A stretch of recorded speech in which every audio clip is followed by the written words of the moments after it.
Comportamientos responsables, innovación y apertura a mercados emergentes. Estos son los principios clave que debería asumir la Zaragoza Económica del 2020. Así lo piensan algunos de los representantes más destacados del tejido empresarial aragonés, que este jueves han participado en un acto organizado por Ebrópolis y en el que se ha destacado la importancia de los valores éticos en la actividad económica. Nos hemos centrado, hemos considerado que la única fuente de felicidad es la obtención del dinero, maximizar el beneficio, y esto no puede ser así.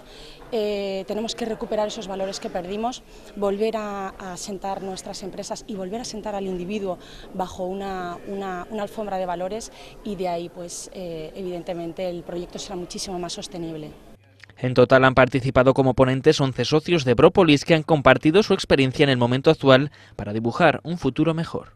Se trata de pensar en voz alta, pensar en equipo y sobre todo encontrar puntos en común que hagan que el camino que tenemos que transitar todos sea no solo más fácil, sino sobre todo más fructífero para la sociedad zaragozana, para la economía zaragozana y aragonesa y para cada uno de los participantes. Para ello será necesario la cooperación entre todos los agentes económicos de la ciudad y el mantenimiento de un espíritu emprendedor que invita al crecimiento.